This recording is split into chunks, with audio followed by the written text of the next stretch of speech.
Hello, it's Keith here, and this is the first in a new series of tutorials, and today we're going to be looking at this new little game I've made. This is known as Suck Hunt. This is a Duck Hunt parody. You can see it starting up here, and this is a game that I decided to write. The idea came around when I was working on the Sega Master System Lightgun and stereoscopics. I'm a big fan of stereoscopic 3D gaming. This is designed to be played with 3D glasses if you've got a set of anaglyph glasses like these or like these. These are green magenta, these are blue yellow. This game does support all of those. You will see that the game is in stereoscopic 3D. It also supports light gun on the Master System and mouse on systems that support mouse. This is the Sam Coupe version here. It was originally planned to be a sort of Duck Hunt parody, but I got totally out of control and it ended up more of an Operation Wolf parody, but it was a bit late to change the title by then. So basically the game, you can see it here, it's set as a series of levels which are referred to as nights. You've got multiple weapons and you have to shoot vampire bats. So we can collect a weapon here. This is a minigun. This has a machine gun mode where we can hold down fire and repeatedly shoot things. And the nights end when the moon goes to the end of the screen and we just have to kill all of the bats before they suck us. So that's what we have to do, and the bats will get closer to the screen, and if you're wearing the 3D glasses you will see they get more visibly sticking out, and also they will get bigger because there are multiple sprites. There's 2 frames for the 3D objects of animation, and then there's 3 different sizes. That's the sort of defined format for the enemies. You can see here we've got some simple parallax, we've got some clouds up here, we've got some grass and some rocks down here, and there's occasional power-ups. That was a health power-up. There's also weapon power-ups, so you can collect 4 different weapons and they have different powers and spreads and reload sequences. This is the 6.66 shooter, which is a handgun. So we have 6 bullets, and when we run out of bullets we have to reload. Now there's 2 ways we can reload. We can either use the second fire button, or we can click on the heads-up display down here. If we reload when we've already got full ammo, we switch to a different weapon. And for some reason the gun has actually disappeared there. That seems to be a bit of a bug there. Anyway, so basically, yeah, this is the game that I have created. We're going to be discussing the code, and I'm going to have to figure out why that gun has disappeared there. But today we're going to be having a look at the variables and the predefined fixed values, because those will help us understand the basics of how the game works. And we're also going to just describe some of the concepts behind the game so it becomes a bit more clear how and why it works. So anyway, so that's a description of the game, and we've got some animated GIFs here, so you can see here the gameplay, and we're switching here on this animated GIF between the different stereoscopic modes depending on the coloured glasses. And I should point out, it does work in 2D if you do not like 3D or you only have one eye. So that is available to you. The title sequence, the introduction, is a parody of Operation Wolf. You can see the original here, and you can see the parody version down there. The title screen doesn't actually match Operation Wolf. It was designed to look like a retro movie, a B-movie. It was supposed to look a bit like that because they often used 3D, and I like the black and white look of the graphics. But so you can see here, if you were familiar with Operation Wolf, maybe you recognise this, but I'm not sure how many of my viewers actually remember these old games, so I thought I'd better explain the jokes. And the game over sequence as well is a pretty direct parody of the Operation Wolf one. I just had to add the second character because my game has the 2 characters and there's no second character on here, so just slightly different, but the text is almost identical. I should also point out, as a merchandising opportunity, you can buy a Suck Hunt t-shirt or a cup if you want. I'm actually wearing one here. It's the parody B-movie poster. If you want that, that's available. Now, we're going to be looking at the RAM and data definitions today. So let's go over and have a look at the source code. Now, this game is much more complicated than my usual ones, to say the least. The graphics engine is quite split out. There's multiple versions of the graphics engine, and that's why that introduction is so important to mention, because it actually uses an alternate graphics engine. The game, I had to try and keep the game as small as possible, because if you start having to do bank switching and multi-loading, it becomes much more difficult to manage the game. And this game does use multi-loading on some of the systems, but on the Amstrad CPC it just about fits within 48K, which meant no reloading, and meant it can also work from a tape. But to do this I actually had to compress vertically the resolution of the title graphics, the introduction graphics, which are only shown once during the introduction. They're half height, so the lines are doubled, and that means there's a second rendering routine to do that. The point being that the game code has become quite large and there's a lot of platform specific code. With YQuest and Photon, it took me 1 day to convert to a new system. For Suck Hunt, it took me 2 weeks to convert to a new system, and I've not converted to as many systems for that reason. So that's unfortunate, but as I say, for a game of this standard with the 3D graphics and also with things like the digitized speech on the introduction and the color fades and the introduction sequence itself, it did take a lot more time to get the game ported and working on all the systems. Anyway, today we're just going to go through the data defs and the RAM defs. Now the data defs are fixed values that never change because this game does run from ROM on some systems. The RAM defs will point to an area of memory and they will change. They will also start as 0, and so in a lot of cases the data defs are actually template values for the RAM defs that will be copied into memory. Okay, well let's start discussing the various things that you will see in the data defs of this game. Now the first one is this is some lookup tables for the random number generation. The lookup tables you might have seen before because they're the exact same random number generators I've used in Photon, Suck Hunt and YQuest, and the reason for that is they have always worked so far to my satisfaction, and I'm not going to change things just for the fun of it.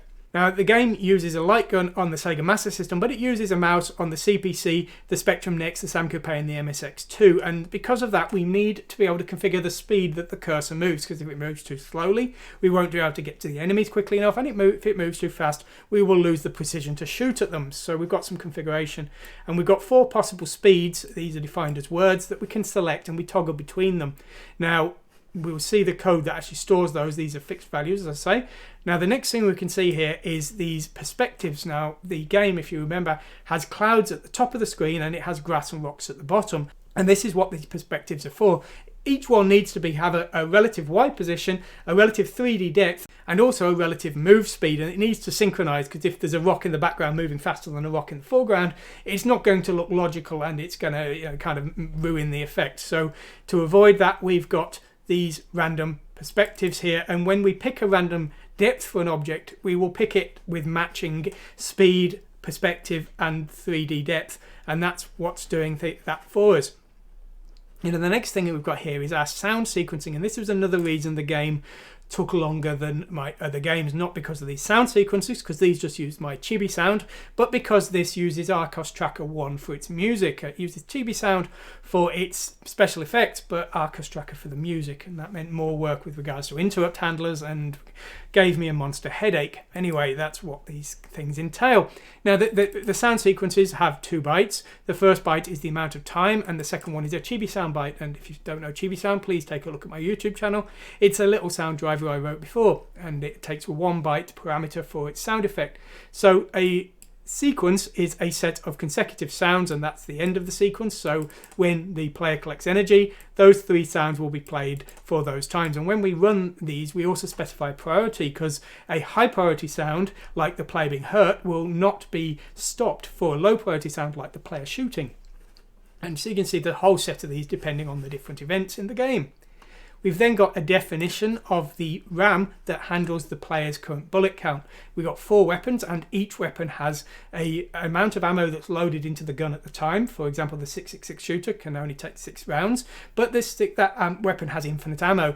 So the magazine will constantly have 255, but the gun will only contain up to 6 bullets, and that's the definition for the offsets for that. Now those guns all have a configuration, and you can see them here, and the offsets for each of the parameters of the guns are defined just here.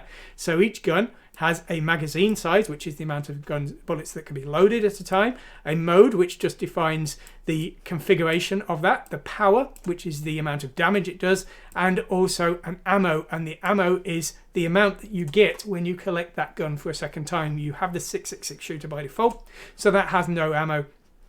And then finally here we've got 2 unused bytes at the end just to pad it out there. We've got the weapon names here for our ridiculously titled guns. We've got some other text strings here for bits of on-screen text. And we have our game over message here. These are all in 255 terminated strings, the same as usual. And we've then got another thing we might recognise. These are the score adding routines. These are, again, the same ones as I used in Photon and YQuest and all my other games, because they still work. So we aren't going to change things that work because we've got other things to worry about. What we've got next is our definition of objects. Now, like YQuest, this game uses objects that are a sprite and a set of movement attributes. So a sprite has an X, Y, and also a Z position, the Z position being the 3D depth. This also handles the scaling of the sprite where it's possible. A height and a width, just an X and Y one, and this the sprite's, the X and Y position is the center, and the height and the width are the surrounding size of the sprite, and this is for the collision detection when we're shooting them. We've then got a memory address for the sprite, a life, which is the amount of health the object has left, animation ticks, movements, because each sprite will move in 3 dimensions for each tick of the animation. A program, which is related to what the object is it an enemy, is it a power-up, that kind of thing. A sprite number, now this is used as part of the lookup routines to calculate the sprite address and also load in the width and the height. For this game, I actually added a new function to AkuSprite Editor. This is why I have AkuSprite Editor. We can now export all of the information of our sprites as a set of addresses and a set of sizes. And we can use this, and we'll see this later in our other lessons, when it comes to actually loading in the values for our sprites and getting our sprites to look how they should. So that's what those are. We've then got our frame speed and our frame tick, and this is relating to the sprites, which are enemies, which will have 2 frames of animation. Now here are some of our sprites. You can see some of them just have a single sprite, but our enemies, like this Chibiko character here, has 2 frames of animation in large, medium and small. So there's 3 possible scales for these sprites and 2 frames of animation, and that's what this frame tick is about. This is how fast we switch between the 2 frames. So there's the frame speed and the frame tick that will handle that. We've then got some definitions of values that can be attributed to the sprite number and the program.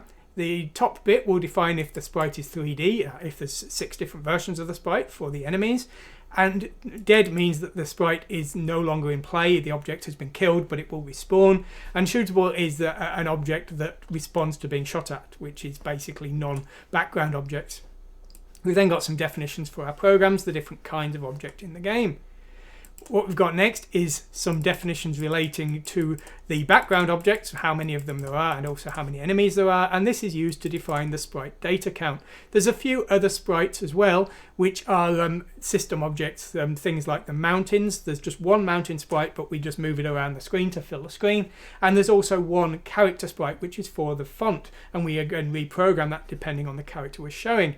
Now, all of the objects are in RAM, but we have a default definition, and you can see them just here defining the default values for all of those attributes. Now, some of the attributes like the life will be reconfigured by the init routine, because each level has a progressively harder difficulty as we go through the nights, and the life will be affected accordingly, and also the speed. So here's all of our objects here, and then what we've got next is a game data block, and this is the variables relating to the player, the current and last position of the player's cursor, the number of the gun selected, the amount of life the player has starts at 32, the fractional life, if the player is hurt but only very slightly, there will be a beep to register the hurt, but the number of blocks, the life blocks won't go down immediately, so that's what that fractional one does. We have gun ammo, which is the amount of ammunition that the player possesses for each gun. The player can hold all 4 guns simultaneously, and they all have separate ammo, and this is a mechanic of the game that you basically want to conserve the more powerful guns in the earlier stages so that you can use them later on when the game gets harder. You want to have full ammo on those on the more powerful weapons. And we've got our binary coded decimal score here. We then got a definition of our current sprite, and there are some quirks with this. Different systems work differently, just depending on the hardware. The MSX2, for example, needs a different kind of sprite, but this one is actually using a pointer to a sprite in bitmap memory, whereas some of them have hardware sprites and things. It's a right pain, it really is. Anyway, the game has up to 256 levels, but there's only 16 defined, and they repeat with shifts being applied to the attributes. For example, the number of certain kinds of enemy will be artificially increased on later levels, the speed of the enemies will be increased on later levels, and so on. And you can actually start at level 128 if you're sadistic, or you can press the H button and really have some fun with the incredibly difficult levels, so that you don't have to play all the way up to level 128 to experience them. We've then got the definitions of the levels. The levels are in this format here. Basically, there is a definition of the number of each of the 4 kinds of enemy. The speed of the moon is actually the length of the level. When the moon gets to the end of the screen, the level ends. So the moon speed is actually the level speed, the length of the level, and the game speed is actually how fast the level plays. And these are configured by the initialization engine. As I say, they will be tweaked depending on the later levels. So the moon will get slower and the game speed will get faster. And also some of these other enemies will be added in, but these are the default. So you can see this level here has 3 of the basic bat, 1 of the gobby bat, and 0 of these 2 enemies, and a slow game speed. But you can see it starts to get tougher as the game progresses here, and you can configure these 4 different gameplay styles if you prefer. So that's how the levels are defined. Now, in the RAM definitions, like the other systems, we define a RAM base for our game RAM here, and then all of the definitions start from there. So first of all, we've got definitions for our objects here. So the power-up, in this case, is the one that scrolls across the screen. There can only be 1 on screen at once, so that can be either a life pack or one of the 4 guns. We've got the moon, which is the effectively the game time. The mountain, just 1, and we move it across the screen when we start drawing the level. We don't update it, it doesn't scroll. The clouds do scroll, so we've got lots of them. We've got grass sprites, rock sprites, the gun sprite, which is actually the object at the bottom of the screen showing the currently held gun, and obviously that malfunctioned when my gun vanished earlier. We've then got the enemy sprites. That's quite big, so we're taking the enemy count here and we are effectively multiplying that up. And then we've got the sprite for the character, that's the font. As I say, there's 1 sprite and we just reconfigure that for the character we want to show. The reason we're doing that is because the font can be 3D as well. So we're using the 3D engine, and the easiest way to do that is to just pipe things through with the common object method rather than write a new routine, because that's why the introduction was so much of a pain, because it wasn't the common routine. So yeah, as few functions as possible makes the game much easier to port. We've then got our high score, and we've got the 3D cursor, and this is again relating to the font where the next character is going to appear in X, Y and Z order. Now the Z is just the 3D depth, how separate the 2 3D layers are, and that makes the object either stick out or stick in depending on how they're set. Our random seed, that is the random number generation, I could say, same as YQuest. Some fire buttons. Now these are the left and right mouse, or fire 1 and fire 2. Fire down is when the fire button has just been pressed, and that means we've not yet processed that first press. Fire held is that it's being held down, and that's for the machine gun function, because you don't need to repeatedly press the fire for the machine gun, but you do for all the other weapons. Game speed is how fast the game is playing. The tick is related to the current updating objects. The tick will constantly go up, and some objects will update when the bottom 2 bits of the tick are 0, for example, and some will wait until all 8 bits are 0, and that is how we make some objects fast and some objects slow. Palette number is relating to the 3D stereoscopy. As I say, the game does work on multiple kinds of 3D glasses, but they are all different colours, and so we need to use a different palette accordingly, and this selects the palette number. There's also a black and white palette for 2D mode. I did decide to make the game black and white for 2 reasons. Firstly, I thought it looked quite cool, and I liked the B-movie style feel, because that made sense with the stereoscopy. I also didn't want the game to be better in 2D mode than 3D mode. I thought if it was in full colour in 2D, it would discourage people from playing in 3D. So I thought leaving it as grayscale would keep the experience more constant in that way. Level number is the current level, or night. The game refers to levels as nights, just for a bit of dramatic effect. The spawn pos, every opposite level will scroll in the opposite direction. Some scroll left and some scroll right. Now when an object comes onto the screen, like a gun or a piece of the background, we need to change the position that we spawn it in. That's what that's for. Cursor move speed, this is a 16-bit value, and this is added to the X or Y position when the player uses a joypad. The move speed number is which one of the defined move speeds is currently in play. So if you remember, there were 4 of them. Where are they? Here they are. There's 4 of them, and so that will be either 0 to 3, and that will define which of the move speeds is currently active. We've then got stuff relating to that Chibi sound driver.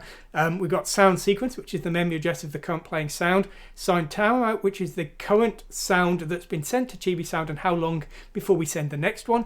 And sound priority, and as I said before, if we're playing a sound with a priority of 4 and one with a priority of 8 comes along, we will start playing the 8 one. But if a sound priority with a low priority comes along, like priority 0, and we're playing a sound with priority 8, we'll ignore the 0 one, so that we don't, as I say, stop playing the I've collected a power-up sound for the I've just shot the bullet when I'm holding down the fire button sound. Wouldn't make sense. We then got the X and Y position for the player's cursor. We've got the number of the gun currently selected. We've got the player's life and fractional. Now you might recognize these because, as I said before, these are going to be actually copied in from the fixed definitions that we defined in this data just here. So these are all going to be filled in because these all, they'll be initialized to 0, but then they'll be initialized at the start of the level from those predefined values. Our score, the current crosshair sprite, which is the cursor. The cursor actually changes when you switch weapons, so you've got a slightly different cursor so that you can tell when you've switched weapon. Sometimes I was switching by accident and not realizing, so I thought changing the cursor would help that. Anyway, there we go. That's all we're covering today. We're going to be going into this game quite a lot. We'll be looking at the multi-platform code, which there's quite a bit of, and we'll also be looking at the platform-specific code, which is also quite a bit of. It's quite a complex game, unfortunately, because it was a fairly mammoth project to get this working. So anyway, The game at the moment is available for various Z80 systems, the Amstrad CPC, the Spectrum Next, the SAM Coupe, and the MSX2, and also the Master System. Those are the only systems I've ported it to at the moment. I might port it to the 6502 and 68000, but it's difficult to do so because, firstly, I don't have Arcus Tracker 1 working on those systems.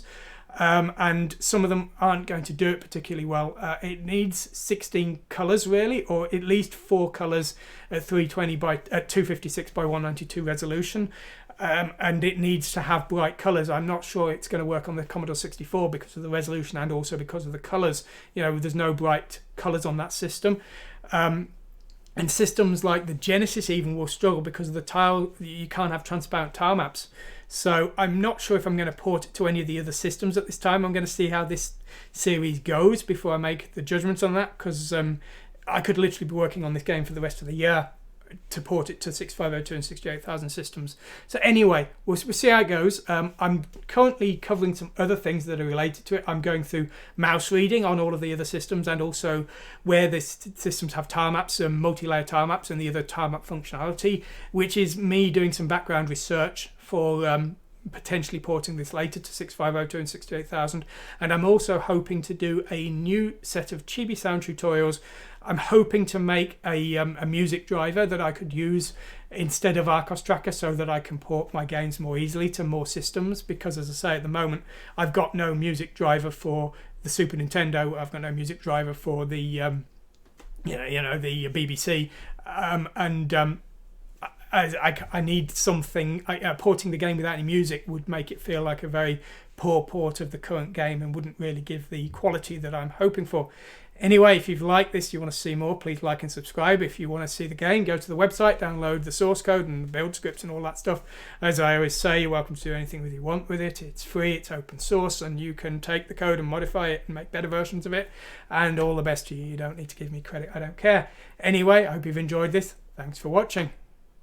If you've enjoyed this video today, please consider supporting my content. It takes 20 to 30 hours a week to keep making these videos. It's basically all I do when I'm not doing my day job, and it's only through the support of my patrons and the other sponsors that I'm able to continue justify doing it, essentially. You can back me on Patreon. I post a weekly update with the latest work on the current projects I'm doing. You can see one here, and also the newest videos. There's a large backlog of videos that are currently only available to the patrons, although they will all be available to everyone later on. And also it's the backers who I ask when it comes to making decisions on how to change the content in the future, what new content to create and things like that. You can see there was recently a survey of the backers, so I can plan next year's content. As well as Patreon, you can now become a member of my channel on YouTube. There's a join button you should see just below this video. You can use that. YouTube backers get the same content as Patreon. I just post it through the YouTube interface instead of the Patreon one. It's the same content every week. Also, if you prefer, you can go to my Teespring store and you can get some ChibiAkumas merchandise or some Learn ASM merchandise if you prefer, if that's how you would like to back me. Links for all three are in the description of this video below. Anyway, whatever you decide to do, I hope you've really enjoyed this video. Thanks for watching today, and goodbye.